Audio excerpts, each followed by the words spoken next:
bienvenue, peuple de Dieu, dans notre chaîne 5 minutes avec le Seigneur Jésus-Christ.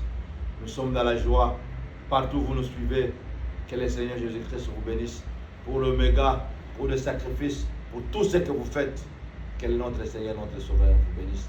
Quand lui-même nous a fait la promesse dans Isaïe 45, verset 19, je peux dire à la propriété de Jacob, cherche-moi vainement. Quand lui-même nous a fait la promesse dans Acte 17, les versets 26-27, tous nous sommes issus de même sang. Mais il a donné à chacun la durée et le bord de la durée de sa vie. Et le verset nous dit, j'ai vu que les gens me cherchent à tâtonnant, soit qu'ils ne soient pas loin de chacun de nous. Et dans Jean 8,32, la Bible déclare, vous connaîtrez la vérité et la vérité vous affranchira. Il y a eu une grande puissance dans le 9 fruits de l'esprit. Donc, selon Galates 5, le verset 22. Dont le premier fruit de l'esprit, c'est l'amour. Deuxième fruit de l'esprit, c'est la joie. Troisième fruit de l'esprit, c'est la paix. Quatrième fruit de l'esprit, c'est la patience. Cinquième fruit de l'esprit, c'est la bienveillance. Sixième fruit de l'esprit, nous avons parlé de la bonté. Et nous parlons maintenant du septième fruit de l'esprit. Ces trois derniers fruits de l'esprit ne concernent pas autre chose. Les trois premiers, c'est Dieu. Les trois qui suivent, c'est les autres. Et les trois derniers, c'est le Seigneur lui-même. C'est à toi qui me suis, à toi-même.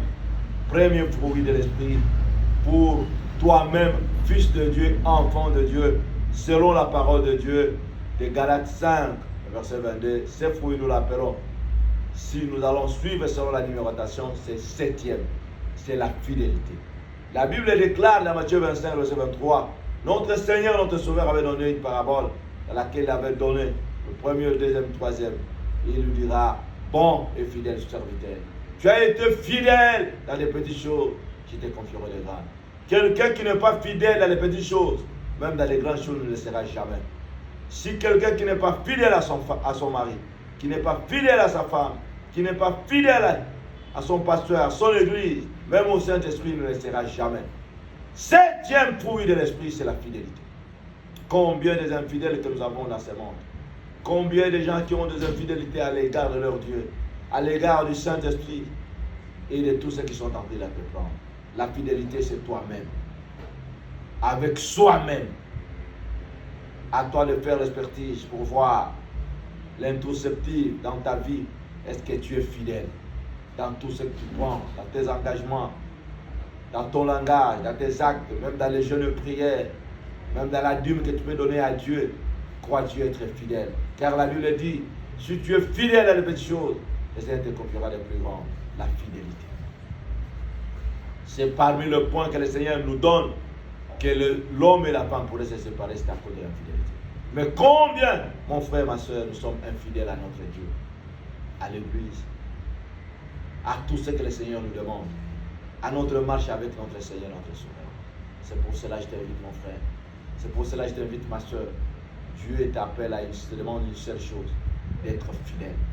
Fidèle à les petites choses, tu le seras aussi à les grandes choses, la fidélité. Huitième fruit de l'esprit, la Bible nous dit dans Philippiens 4, verset 5, nous l'appelons ce fruit de douceur. Il faut être douce. Combien des enfants de Dieu qui n'ont pas ce fruit de douceur? C'est le huitième fruit de l'esprit. Et notre dernier fruit de l'esprit, c'est ce que nous appelons la maîtrise. On l'appelle maîtrise de soi. Dans d'autres versions, nous l'appelons la tempérance. Trois fruits qui concernent la personne lui-même, comme moi qui vous parle. Le premier fruit, c'est la fidélité. Deuxième fruit, c'est la douceur. Et le dernier fruit, c'est la maîtrise de soi. J'ai compris même dans le mariage, il y a deux grands fruits qui peuvent faire que l'homme et la femme restent autant d'années. C'est la patience et la maîtrise.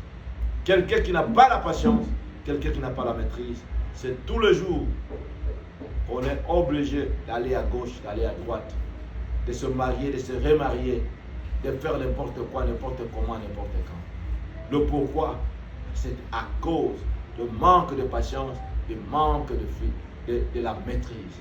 Dieu n'avait créé qu'un Adam et Dieu n'avait créé qu'une seule Ève. Dans ce monde, tu peux changer des églises. Quand on n'a pas la patience, quand on n'a pas la maîtrise, on va toujours faire n'importe quoi. Mais le Seigneur t'appelle à vivre une puissance qui est dans le 9 fruits de l'esprit. Premier fruit, qui pousse toi-même, c'est la fidélité. Deuxième fruit, c'est la douceur. Et le dernier, c'est la maîtrise de soi. Crois-tu en avoir? Que le Seigneur Jésus-Christ vous bénisse abondamment. Ma prière, que ces 9 fruits de l'esprit soient votre partage. Soyez bénis. Amen.